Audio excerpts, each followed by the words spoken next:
एक अजीब सा सवाल बहुत बार सामने आता है कि आप लोग भगवान के अस्तित्व को लेकर इतना सवाल उठाते हैं। आपके पास भगवान के ना होने का सबूत क्या है? वैसे तो इस सवाल का जवाब दार्शनिक बर्ट्रैंड रसल ने रसल की केतली नामक तर्क से बखूबी दिया है। रसल के अनुसार अगर मैं ये कहूं कि पृथ्वी और मंगल के बीच एक चाय की केतली अंडाकार कक्षा में सूर्य का चक्कर लगा रही है, तो कोई इस कथन को झूठ सिद्ध नहीं कर सकता अगर मैं साथ में यह भी जोड़ दूं कि वो केतली इतनी छोटी है कि उसको किसी दूरबीन से भी नहीं देखा जा सकता, और मैं कहूं कि मेरे इस कथन को झूठ साबित करके दिखाओ, तो आप कहेंगे ये क्या बकवास है। इसे सच तो आपको ही साबित करना होगा। किसी भी दावे के पक्ष में प्रमाण देने का दायित्व दावा करने वाले का होता है, न कि सवाल करने वाले का होता है। अगर मैं दावा करता हूं कि मैं एक सींग वाला गुलाबी रंग का एक ऐसा घोड़ा देखकर आ रहा हूं जिसके पंख थे, जो जितना तेज दौड़ता है उतना ही तेज उड़ता भी है, और अगर आप कहते हैं ऐसे किसी घोड़े का अस्तित्व संभव नहीं है, तो मैं कहता हूं कि इसे झूठ साबित करके दिखाओ। तो कैसे झूठ साबित करेंगे आप यही कहेंगे कि दावा तो आप कर रहे हैं, तो साबित करने का दायित्व भी आपका ही है। इसी तरह से ईश्वर के ना होने का सबूत देना तर्कशील व्यक्ति का दायित्व नहीं है, बल्कि यह दायित्व उसके पक्ष में दावा करने वाले का होता है। लेकिन नैतिक तौर पर देखा जाए तो एक तर्कशील का यह तर्क मुझे थोड़ा कठोर लगता है, क्योंकि यह सारा बोझ तो एक आस्तिक मन पर डाल देता है, लेकिन खुद ईश्वर के अस्तित्व को असिद्ध करने की जद्दोजहद से बच जाता है। तो आज हम इस सवाल का पूरा जवाब देने की कोशिश करेंगे कि भगवान के ना होने का सबूत क्या है। बने रहें एक बार फिर से मेरे साथ इस वीडियो के अंत तक। तो जैसे कि दार्शनिक बर्ट्रैंड रसल ने कल्पना करने को कहा था कि एक केतली सूर्य के चारों ओर घूम रही है जिसे किसी दूरबीन से देखा नहीं जा सकता, इस तर्क को झूठ सिद्ध नहीं किया जा सकता। लेकिन अगर कोई ये दावा करे कि केतली में चाय भी भरी है और केतली खाली भी है, तो यहां एक विरोधाभास जन्म लेता है। हम कह सकते हैं कि ऐसी किसी केतली का अस्तित्व संभव नहीं है जो एक ही समय पर खाली भी हो और भरी भी हो। ऐसे ही किसी ईश्वर अल्लाह गॉड का अस्तित्व संभव नहीं है जो एक ही साथ सर्वशक्तिमान, सर्वज्ञ यानी सब कुछ जानने वाला, दयालु और न्यायकर्ता भी हो। कल्पना करें कि ईश्वर को पता है कल 12 बजे अमुक स्थान पर बारिश होगी। क्या ईश्वर इसे बदल सकता है? अगर हां तो वो सर्वज्ञ नहीं है, क्योंकि उसे इस समय पता है कि बारिश होगी, लेकिन उसके निर्णय की वजह से बारिश नहीं होती तो वो सब कुछ नहीं जानता। किसी सर्वशक्तिमान और सर्वज्ञ ईश्वर के होते मनुष्य का आजाद होना संभव ही नहीं है। ईश्वर यदि सर्वज्ञ है तो वो हर एक मनुष्य का भविष्य जानता है। वो जानता है कि अमुक व्यक्ति अमुक समय पर क्या करेगा। उदाहरण के लिए मैं दुकान पर जाता हूं, ईश्वर को पहले से पता है कि मैं टॉफी खरीदूंगा या सिगरेट। अगर ईश्वर को पहले से ही पता है कि मैं टॉफी ही खरीदूंगा, तो मैं किसी भी हालात में सिगरेट नहीं खरीद सकता, यानी कि मैं आजाद नहीं हूं। लेकिन अगर मैं टॉफी और सिगरेट में से कुछ भी खरीदने के लिए आजाद हूं, तो इसका अर्थ है ईश्वर को तब तक मेरी मर्जी का पता नहीं चलता जब तक मैं दोनों में से कुछ खरीद नहीं लेता। लेकिन क्या ईश्वर अब भी सर्वज्ञ है? अधिकतर धर्मों में भाग्य का कंसेप्ट पाया जाता है। ईश्वर ने ही सब पहले से तय कर दिया है कि इंसान कैसे इस धरती पर जन्म लेगा, कैसे वो सरवाइव करेगा, कैसे तरक्की करेगा और कैसे नष्ट होगा। उसने हर एक किरदार का भाग्य पहले से ही सेट कर रखा है। और लगभग सभी धर्मों में ईश्वरीय न्याय का भी कंसेप्ट मौजूद है कि अगर कोई मनुष्य सही या गलत काम करता है तो उसको स्वर्ग, नर्क या पुनर्जन्म के द्वारा दंड या पुरस्कार दिया जाएगा। अब अगर ईश्वर सर्वज्ञ है और साथ ही भाग्य विधाता भी, तो इंसान कुछ भी करने के लिए आजाद नहीं है। अगर इंसान कुछ भी करने के लिए आजाद नहीं है, तो वो दंड या पुरस्कार का भागीदार भी नहीं है। कल्पना कीजिए, ईश्वर ने कालू के भाग्य में लिखा कि वो रामू के हाथों मरेगा। रामू और कालू में एक दिन लड़ाई हो गई। रामू ने कालू की हत्या कर दी। क्या रामू दंड का भागीदार होगा?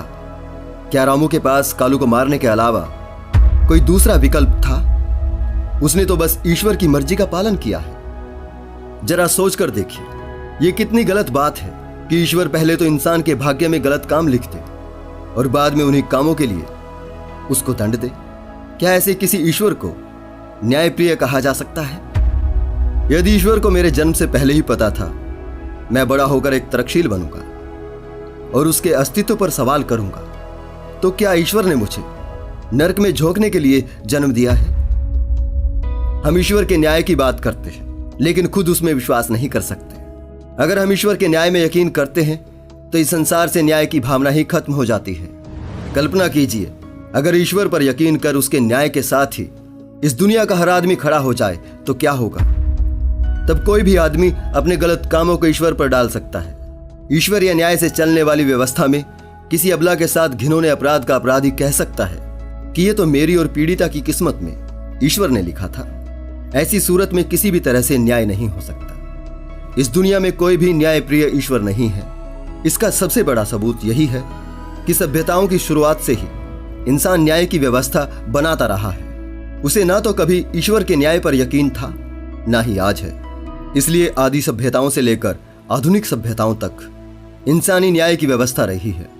इस दुनिया में न्यायालय हैं, इससे बड़ा सबूत कोई नहीं है कि कोई न्यायशील ईश्वर नहीं है। अगर ईश्वर कहीं होता और उसके न्याय की व्यवस्था कहीं होती तो दुनिया में इतना अत्याचार कभी नहीं होता।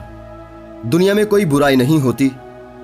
दुनिया से बुराई खत्म हो चुकी होती, केवल अच्छाई होती, क्योंकि उसकी व्यवस्था तो सबसे अच्छी होती। खुद एपिक्यूरियस के शब्दों में, अगर ईश्वर बुराई को रोकना चाहता है लेकिन समर्थ नहीं है तो वो कमजोर है। अगर वो बुराई रोकने में समर्थ है लेकिन रोकना नहीं चाहता तो वो दुष्ट है। अगर वो रोकना चाहता है और रोकने में सक्षम भी है तो इस संसार में बुराई क्यों है? अगर ईश्वर के होते हुए भी बुराई का अस्तित्व है तो उसका कारण कौन है? कुछ दोस्त कहते हैं ये तो ईश्वर मनुष्य की परीक्षा लेने के लिए करता है। अगर ईश्वर सर्वज्ञ है तो उसको मनुष्य के जन्म से पहले ही पता होगा कि ये मनुष्य अपने जीवन काल में क्या क्या करेगा। माना तो यह भी जाता है कि उसकी मर्जी के बिना पत्ता भी नहीं हिलता, फिर परीक्षा की बात तो बेमानी हो जाती है और उसके सर्वज्ञ होने का दावा स्वतः ही ध्वस्त हो जाता है। अगर वो सर्वज्ञ है तो परीक्षा किस बात की लेता है? फिर यहां कुछ लोग तर्क देते हैं कि वो आत्माओं के विकास के लिए ऐसा करता है। तो एक भ्रूण की आत्मा के विकास का क्या? क्यों ईश्वर लाखों अबोध बच्चों को किसी परीक्षा में बैठने से पहले ही उठा लेता है? क्या वो उन्हें भूल से जन्म देता है? क्या ईश्वर भी भूल करता है? क्या ईश्वर मूर्ख है और क्रूर है? जरा अपने जीवन के अनुभवों से समझने की कोशिश कीजिए। यहां 5-6 साल के बच्चों को कैंसर जैसी गंभीर बीमारियां हो जाती हैं। इसका जिम्मेदार कौन है? क्या ईश्वर उनसे प्रेम नहीं करता? यहां 6-6 महीने की बच्ची के साथ दुष्कर्म हो जाता है और ईश्वर कुछ नहीं करता। क्या ईश्वर ने यह सब लिखा है? क्या ईश्वर यह चाहता है कि इन छोटे छोटे बच्चों को ऐसी घिनौनी पीड़ा हो? अगर नहीं तो यह सब क्यों होता है? यहां फिर से कुछ लोग धूर्तता दिखाते हुए, पलायनवाद का परिचय देते हुए उस खुदा ईश्वर की बिल्कुल विपरीत व्याख्या लेकर आते हैं कि ईश्वर तो निर्गुण है और निराकार है। उसने संसार और इंसान को बनाया और अपने कर्म करने के लिए आजाद छोड़ दिया है। ईश्वर इंसानी मामले में दखल नहीं देता, वो कयामत के दिन इंसाफ करता है। या फिर कुछ कहते हैं उसने कर्म फल सिद्धांत बना दिया है जिसके अनुसार कर्मों का फल मिलता है। तो फिर हमें ऐसे ईश्वर की जरूरत क्या है? अगर कोई राजा जिसे हम सर्वशक्तिमान, सर्वज्ञ, दयालु, सर्वव्यापी, न्यायशील कहते हैं, जिसने अपनी प्रजा या कहें अपनी प्यारी संतान को आजाद छोड़ दिया है कि तुम जो मर्जी आए वो करो, तुम्हें अगले जन्म में सजा मिलेगी या तुम्हें तुम्हारे कर्मों के अनुसार सजा अपने आप मिल जाएगी, तो वो किसी भी सूरत में राजा कहलाने के लायक नहीं है। हम उसे राजा क्यों माने? क्यों उसकी खुशामद करें? क्यों उसके दरबार में टैक्स भरें जब उसने कुछ भी करना ही नहीं है? कुल मिलाकर लोग सवाल तो बहुत करते हैं और मैं उनके बेहुदा सवालों के जवाब भी देता हूं, लेकिन मेरे उठाए सवाल का जवाब आज तक किसी ने नहीं दिया है। मैं सिर्फ इतना ही पूछता हूं, जो भी व्यक्ति किसी सर्वशक्तिमान, सर्वज्ञ, सर्वव्यापक, करुणानिधान, न्यायशील आदि ईश्वर की जितने भी व्याख्याएं करता है, ईश्वर के जितने भी गुण गिनाता है, उसके पास इन सब जानकारियों का आधार क्या है? उसने कैसे पता किया कि ईश्वर ऐसा है या वैसा है? क्या किसी ने ईश्वर को देखा है? क्या ईश्वर किसी से खुद कह के गया है कि मैं ऐसा नहीं हूं, मैं वैसा हूं? लेकिन जवाब देने के बजाय वही बेतुकी बात फिर से दोहराई जाती है कि कोई उसे देख नहीं सकता, वह अभौतिक है, वो निराकार है, वो निर्गुण है, और निर्गुण होते हुए भी सर्वगुण है। मतलब उसके सभी गुण एक दूसरे के खिलाफ हैं, उसे साबित नहीं किया जा सकता, लेकिन फिर भी वो है। अरे भाई, आपसे यही तो पूछा है कि आपके इस दावे का आधार क्या है? फिर कुछ कहते हैं विश्वास है। क्या विश्वास मात्र से चीजें पैदा हो सकती हैं? विश्वास मात्र से तो केवल भ्रम पैदा होते हैं। क्या ईश्वर एक भ्रम है? तब वो कहते हैं मूर्ख, ईश्वर अनुभव की चीज है, उसे बस महसूस करना पड़ता है। हमारे ऋषि मुनियों ने, साधुओं ने, नबियों ने उसे महसूस किया है। ईश्वर को जानने के लिए किसी गुरु की शरण में जाना पड़ेगा। इंसान को 1000 तरह के अलौकिक लगने वाले भ्रम होते हैं, तो क्या गारंटी है कि उनकी वो महसूसियत, उनका वो अनुभव, उनका भ्रम नहीं था? तो झल्लाकर फिर से वही सवाल किया जाता है, तुम्हारे पास क्या सबूत है कि वो ईश्वर नहीं था? किसी भी ईश्वर अल्लाह गॉड की अवधारणा को अगर समझना है तो उसके लिए कार्ल सैगन के ड्रैगन से बेहतर उदाहरण कोई नहीं हो सकता। चलिए, मैं उनकी किताब से लिया गया मनोवैज्ञानिक रिचर्ड फ्रैंकलिन का एक मजेदार तर्क आपके सामने रखता हूं। मान लीजिए आपका एक दोस्त आपको बताता है कि उसके घर के गैराज में एक आग उगलने वाला ड्रैगन मौजूद है। उत्सुकता से आप अपने दोस्त के साथ उसके घर ड्रैगन से मिलने जाते हैं और गैराज में घुसते ही इधर उधर देखते हुए पूछते हैं, कहां है ड्रैगन? आपका दोस्त आपको कहता है, ओह, मैं तो बताना ही भूल गया, ड्रैगन तो किसी को दिखाई नहीं देता, वो तो बस मुझे ही दिखता है। आप कहते हैं, ठीक है, हम एक काम करते हैं, फर्श पर आटा बिखेर देते हैं, जब ड्रैगन चलेगा तो कम से कम उसके कदमों के निशान बन जाएंगे। लेकिन एक बार फिर आपका दोस्त आपके मंसूबों पर पानी फेरता हुआ कहता है, अरे मैं तो बताना ही भूल गया, ड्रैगन तो हवा में उड़ता है, जमीन पर कदम ही नहीं रखता। फिर आप कहते हैं, ठीक है, चलिए ड्रैगन को उसकी ज्वाला की हीट से डिटेक्ट करने के लिए इंफ्रारेड सेंसर लेकर आते हैं। तो आपका दोस्त कहता है कि ड्रैगन तो किसी प्रकार की ऊष्मा विहीन यानी ठंडी आग फेंकता है। फिर आप हवा में झाग का स्प्रे करने का सुझाव देते हैं ताकि झाग ड्रैगन के शरीर से चिपककर उसकी आकृति स्पष्ट करते। तो आपको बताया जाता है कि ड्रैगन किसी प्रकार के ऐसे अभौतिक पदार्थ से बना है जिस पर कोई भौतिक पदार्थ चिपक ही नहीं सकता।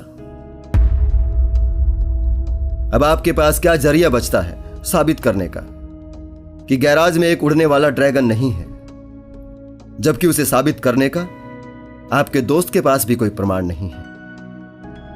ऐसा भी तो हो सकता है ड्रैगन कहीं और नहीं बल्कि आपके दोस्त के दिमाग में हो।